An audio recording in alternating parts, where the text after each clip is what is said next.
this weekend, the latest film from David Leitch, The Fall Guy, drops in theaters. So today I'm going to stop and rank all 6 David Leitch films from my least favorite to the best.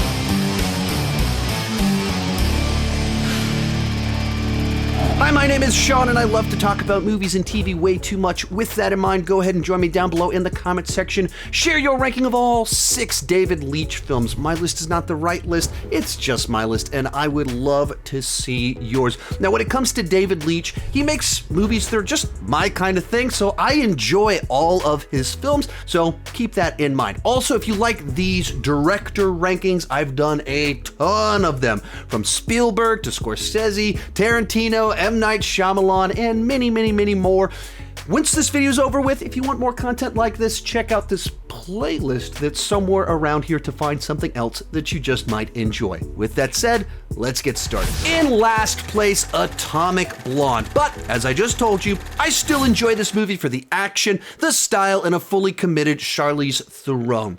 So, as soon as this movie starts, immediately you notice its distinct style because of the vibrant colors with high contrast, as well as the lively soundtrack where whenever someone goes somewhere, there's some needle drop, some 80s new wave song that just brings every environment to life. And so it just has a nice vibe, style, and aesthetic to everything. Of course, it's an action movie from one of the directors of John Wick, so it is also filled with great stunt work, practical action. In particular, there's a oneer in a stairwell where you had a fully committed Charlize Theron who spent 6 weeks learning the choreography and did as much as she could in this movie. Story behind the story, John Wick 1 really, and Atomic Blonde, were that these actors went through the gauntlet. Right. They did everything on their own as much as they wanted. And so you get the John Wick action, except with Charlize Theron in the lead, and they find different ways to make each action set piece just a little bit different. Has its own vibe to it. And so when you have a lively style with cool action, that's my kind of movie. So there's a lot to enjoy in here. But this feels like a generic spy action thriller elevated by the style, action, and the stars. It was written by Zack Snyder's writing partner, and the Zack Snyder movies written by Snyder and his writing partner aren't known for having good scripts. And so there's just a lot of very familiar elements in this film.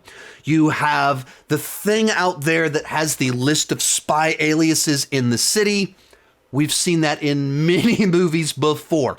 We have the framing device where the beat up person is being interrogated about what happened, but are they a reliable narrator? We've seen that many times before. Everyone's a double agent. Of course they are. And so the story itself is never nearly as good as the action, the stars, and the packaging of the entire experience. So I enjoy it because it does have a nice energy and cool action. I just wish the script was as strong as the execution. Number 5, Bullet Train. And this is a fun one because David Leitch's break into Hollywood came when he was Brad Pitt's stunt double. I remember the first meeting because we went for rehearsal on Fight Club, I guess fight training. So Mr. Dave Leitch here was hired as my stunt double. Now he's the director. Now he's my boss. It's a long journey. And when it comes to Bullet Train, while this movie's wildly different from Atomic Blonde, I feel like it has a lot of the same strengths as well as the same weaknesses. So, on the positive, it's another highly energetic, highly stylized film from David Leitch, though a very different style than we got in Atomic Blonde. This one reminded me actually a good bit of kind of like Guy Ritchie done by someone else. It also has strong music cues, except in the case of this one, they're using like Japanese versions of hit songs over the past decades, which just kind of adds something a little bit different and interesting. Once again, David Leitch has solid action in here, but in a different way from Atomic Blonde, because this is more of a comedy.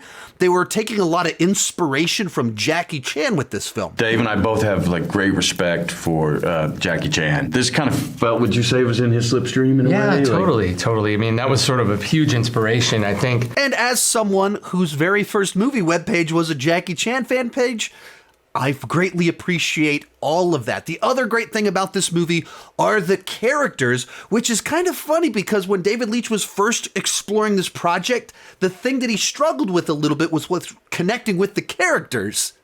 And then they turned out to be the best part of the film. It was, how do you find the heart in these characters? Because they were all bad. And then the truth is he made them all so warm and beautiful that you loved them all. It was hard for me to find the humanity in them. That was always my critique of it. And then it's funny now when people watch the film, they're like, I love the love story between Lemon and Chandler. They're so beautiful. All the characters are lively, and all of the actors seem to be having a ton of fun playing these lively characters. I would say the standout are Lemon and Tangerine, just because their banter is so much fun, and you have that back and forth between the two of them. But also, like Atomic Blonde, this does feel a little bit like style over substance. I never really connected with the plot or the plot twist, any of that stuff. Even the movie plays like we're watching Brad Pitt as the lead character, but it's not really his story. And I think even that kind of makes it always feel like the story itself is at arm's length. Individual scenes are fun. The action is entertaining to watch. The overall experience enjoyable. The story itself, I don't know that I cared all that much about it. Number 4, Deadpool 2, David Leitch's first big budget film and his first film in an established franchise. And this is a movie that just goes for it. It takes every joke, every plot point, every idea, and just throws it in a blender and goes for it. That can make for a film with plenty of entertaining moments, but it also feels very overstuffed. It has tragedy, it has the X-Men, it has a prison, it has X-Force, it has an evil school. Oh yeah, and it's a movie about cable and time travel. And I didn't have any particular issues with any of the individual plot lines. It just felt like there were too many of them, in particular in the first half of the film, where it just felt like we were hopping from one plot to one plot to one plot to one plot, which just felt like a series of subplots that eventually merged together into a central plot line. And I think a lot of this comes down to they decided to do a 2-year turnaround. The first Deadpool was such a surprise hit, they wanted to strike while the iron was hot. Deadpool 2 came out just 2 years and 3 months after the first movie. That's a quick turnaround for a blockbuster. Adding to that, Tim Miller was originally going to return, but he had different ideas from Ryan Reynolds. So Tim Miller got booted, Ryan Reynolds was kept, they brought David Leitch in. And when you spend 6 months with the director kind of fighting over the idea, that's a huge chunk of your development time when you're doing a 2-year turnaround. And I think you see that in this movie. When you have a long development time period, you have time to sit there, trim the ideas, find the best ideas, and develop the things that really work and trim the stuff that doesn't. When you have a rushed time frame, you just kind of throw every idea in there and find a way to mash it together. And that's what this movie feels like to me. Individual scenes entertaining. Cable, love Josh Brolin in the role. Plenty of great stuff in here, but I wish they'd spent more time on the script to really focus it in on the best stuff with the most emotional impact, the best jokes, rather than trying to hit a release date as quick as possible to strike while the iron was hot. But Ashes is absolutely delightful. How did you develop your sense of physical comedy? I love comedy. So it was like fun to get the opportunity to do Deadpool 2 and like then work with like one of the amazing comedic geniuses of our time. And now I think that experience will never leave me. In third, Hobbs and Shaw, the Fast and the Furious spin-off. Without the constraints of being an actual sequel in the franchise about cars, this movie can just embrace the absurdity and the big personalities that propelled this franchise to the billion-dollar club. So you take two super fun, charismatic leads and characters, have them bump heads, getting a bunch of ridiculous action set pieces, and you get a movie that is highly entertaining for someone like me. I call movies like this Taco Bell movies. They're cinematic fast food. They're not fine dining, but you love to consume them. That is what this movie is for me. So that is some visual effects enhancement. We had a proxy dummy that we were holding outside of the car, and then we added animation. The great artists at Double Negative helped us with this sequence and did some great stuff. Take someone like Vanessa Kirby, who at the time this movie came out was relatively new to being in big blockbuster films. She's able to absolutely hold her own against The Rock and Jason Statham. Idris Elba, of course, is a ton of fun, and he's having an absolute blast as the villain in this movie in his robot mech suit thing is ridiculous. And that's exactly what I wanted from this movie. The thing I like about that sequence the most for me as a choreographer is like, you understand what's happening. You really understand the geography, but it still has the speed that you expect for these types of set pieces. It has no pretenses of being grounded, realistic, or being anything other than escapist fun. This movie knows that it's dumb fun. It knows that it's absurd. It doesn't try to win over critics or justify the nonsense. It just wants to put a big grin on my face, and that's exactly what it does. Our runner-up, The Fall Guy, the latest David Leitch film, and I was lucky enough to be able to see this film actually at its world premiere at South by Southwest. That was a very cool experience. All of the leads were there. Ryan Gosling, Emily Blunt, David Leitch was there. All of the supporting cast. They kicked things off on the Congress Avenue in Austin, Texas, with motorcycles riding down the road, and then Emily Blunt and Ryan Gosling showed up in the middle in the Fall Guy truck. It was a cool experience, and the movie itself, as soon as it ended, I thought to myself, man, I can't wait to see this movie with my wife for a date night, because I just think it's a well-rounded, escapist piece of entertainment. This whole journey is about him trying to get to karaoke on time to see Jodie.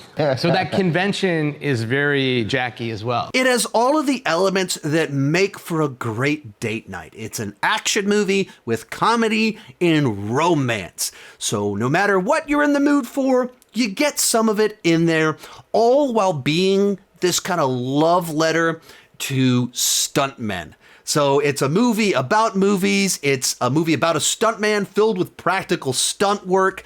All of that makes it fun. It's a big, gigantic action movie, but also one that doesn't have big, gigantic stakes. It's just kind of like this little investigative story to it, which is a change of pace from so many big, gigantic action movies that are about the end of the world or saving an entire city. And this one has the big spectacle, but a story that's still smaller and more personal. All of our actors here just ooze charisma, screen presence. Of course, at the center of it is Ryan Gosling and Emily Blunt, who are real fun on screen. You got Ryan Gosling channeling the Wounded Ken vibe, except he's also an action hero. So he's fun to laugh at, but you're also rooting for him. He feels like this underdog. There's a character arc there. There's twists and turns. When I think of a classic date movie, this is what comes to mind. At least for my wife. But coming in at number 1, John Wick. Now in the credits, David Leitch is credited as a producer for John Wick. But that's not because he didn't co-direct the film, it's because the DGA refused to give Chad Stahelski and David Leitch co-director credit for the film. Because the DGA is the DGA, Chad's name is the only director on the movie. As we know, it's David and Chad. Everyone acknowledges that. We stepped through all the sort of correct steps. The credit originally, we've seen memos that are a little bit suspect, probably bring to the attention of a lawyer in the DGA. But to be honest, the careers have spoken for themselves. On paper, John Wick is a really dumb version of a cliche plotline. They killed his dog and stole his car. Now John Wick is out for revenge. But this is a perfect example of how execution can elevate even the silliest premise out there. This movie had no buzz, the studio didn't believe in it, and then it played at Fantastic Fest and audiences responded really well to it. It wasn't until we screened it at Fantastic And Fest. Chance, yeah. Even Lionsgate, they didn't actually have a release date until that screening of Fantastic Fest. And then that's in the fall, but they had decided that it would go in October. So we had like 3 weeks to finish the movie. So the studio quickly realized, hey, maybe we've got a winner on our hands, cut a trailer and released it like a month later. And if you were around back 10 years ago when this movie released, it really did kind of come out of nowhere, where people were just murmuring about, there's a movie where Keanu Reeves is out for revenge over his dog, but it's actually really, really good. And it's all the particulars about the film. Now, of course, it's top-notch action and stunt work with a fully committed Keanu Reeves, where he learned the choreography. They've said it's like 99% him. The great thing about this sequence was 99% of this is Keanu. That helps us shoot these long takes, and you'll notice the photography is long and we're not cutting that much. And when you do that, you're able to have these long, wide takes, show the choreography. You don't have to cut around the stuntman or anything like that. And it just makes for better action stunt work. But also, it has great world building, where there's all these little details about the coins and the Continental, and you want to learn more about this environment, this world that he's in. All the particulars are really interesting. You want to know more about the subculture, the assassins, all of that stuff. But one of the things that sometimes gets overlooked is just how cool the environments look. The use of just vibrant colors, contrast, silhouettes, all while still being able to see the action. They find that perfect balance of interesting environments, a lot going on, but you can still see everything taking place. It was a choice for this sort of dramatic lighting, but there is a point where this type of lighting, which can be oversaturated, you can lose the choreography. We were really careful in the mix that we had. We wanted to make sure you still understood moves were happening, felt the drama within the choreography. But there's also all these little moments in there that are just really funny in a subtle kind of way. Put it all together and you have a movie that is very straightforward on a plot level, but really good in the execution with the action, the cinematography, the world building, the subtle sense of humor. So for me, this is still his best film, and it comes in at number 1. If you enjoyed this video and want to hear my thoughts on more directors' filmographies, check out that playlist right over there. I've done Scorsese, Tarantino, Spielberg, and many, many, many more. Thank you so much for watching, and keep talking movies and TV too much. Bye-bye.